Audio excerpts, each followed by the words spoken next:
السلام عليكم ورحمة الله وبركاته. حياكم مولاي يا أحباب، أتمنى يا رب تكونوا بخير، وأهلا بكم مع أحمد صالح وبتوجه جديد في صناعة المحتوى الاحترافي، والأخص بالذكر المحتوى التعليمي يلي بيكون بمحاكاة القصص، بحيث أنه تكون أنت قادر على تسويق أفكارك باستخدام الألعاب والقصص يلي الطلاب والأطفال بالعموم، ليس الأطفال فقط بل حتى نحن الكبار نرغب بسماع القصص. فيا أحباب القلب، حتى القرآن الكريم جاء سرده بالأسلوب القصص، لأني أفضل طريقة لأسلوب طرح الأفكار وتسويقها وإيصالها هو أسلوب القصص. فحبيت أني أنا أجعل توجه جديد لنا في قناة عالمكم وفي تصميم المحتوى، أنه نطلع هيك بنية جميلة في هذا البرنامج يلي من خلاله نشد انتباه الجمهور ونشد انتباه طلابنا وأطفالنا، ومن خلال هذه الرسوميات وهذه الواجهات يلي هي محبوبة جدا للأطفال بالعموم، وكيف من خلالها نفند الدرس ونوصله من خلال هذه القصص، ونجعل لهم أيضا حوافز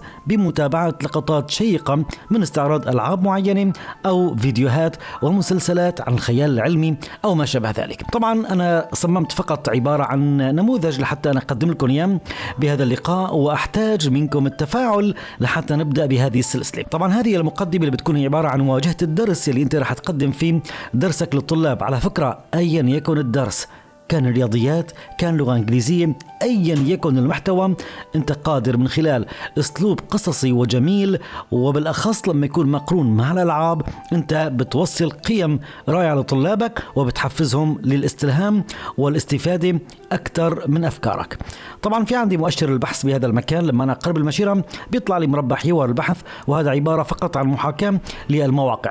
أيضا لما أجيب المشيرة على هذه المنطقة بيظهر لي سهم للتعبير على منطقة تفاعلية أنقر عليها. طبعا هو راح يعطيني وصف للعبة أو قصة المسلسل فقط لا غير. طبعا أنت بتكتب هون نبذة عن الدرس، عن المبادئ، عن فينا نقول نحن إن صح التعبير عن قواعد اجتياز هذا الدرس. يعني إذا كان أتميت درس معين للطالب أو لمجموعة الطلبة، بإمكاننا نشاهد لعبة أو نشاهد مقطع فيديو عن مسلسلات الخيال العلمي أو الحروب في الفضاء وما شابه ذلك. أنقر مرة ثانية لحتى أسكرها. أنا فقط شرحت الفيرست سيكشن أو المقطع الأول أو القسم الأول، ورح نشوف مثلا يكون في عندك أكثر من تبويب أو أكثر من مرحلة، أكثر من قصة، أكثر من فكرة. أنت بتقسم دروسك بالطريقة اللي بتناسبك. طبعا هذه الأسهم هي بتشتغل معك باليمين واليسار. على سبيل المثال أنا بدي أبدأ باستعراض هذا القسم، باللحظة اللي بقرب عليها المشيرة بيعمل زوم وبيعطيني وصف عن هذا القسم، وبشوف إشارة بلاي. لما أنقر عليه لمرة واحدة، الله الله، رح يشتغل معي فيديو. طبعا هو مربوط من اليوتيوب، بيتكلم عن قصة اللعبة أو قصة المسلسل، قصة الفيلم الخيال العلمي أو حروب الفضاء، حروب النجوم، أيا يكن.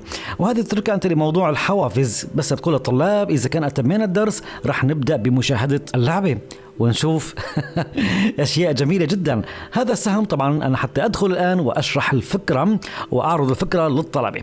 طبعا الفكرة بتكون معك بهذا الصندوق، عبارة عن فقرة أو تنتين أنت بتشرح بها النبذة القصيرة، فكرة واحدة فقط بتوصلها لطلابك بهذا الشكل. باللحظة اللي بتخرج فيها المشيرة من خارج هذا الصندوق بترجع الله الله إلى هذه النافذة لتختار مرحلة ثانية أو مرحلة ثالثة. طبعا عندك سهم للرجوع للخلف وتنتقل إلى مستوى آخر أو قسم ثاني من درس أو قسم ثالث وما شابه ذلك. هذا العرض الجميل وهذا التصميم الجميل بيساعدنا بصراحة بإيصال أفكارنا بتشويق للطلبة، ونحن محتاجين وسائل لحتى نشدهم إلى الشاشات ويتابعوا معنا. على فكرة حتى في ميدان التدريب، في ميدان التعليم، في أي مكان أنت عندك إلقاء لطلبة تصمم فيها مشروع وتسوق فيه لأفكار بطريقة إبداعية، برنامج باوربوينت راح يخدمك بالكامل. كونوا على يقين أن كل المحتوى الموجود الآن أمام حضراتكم هو فقط في برنامج باوربوينت، ما اشتغلنا أي شيء. فلطفا وحبا وتكرما التفاعل باللايك والتعليقات لحتى أعرف مدى اهتمامكم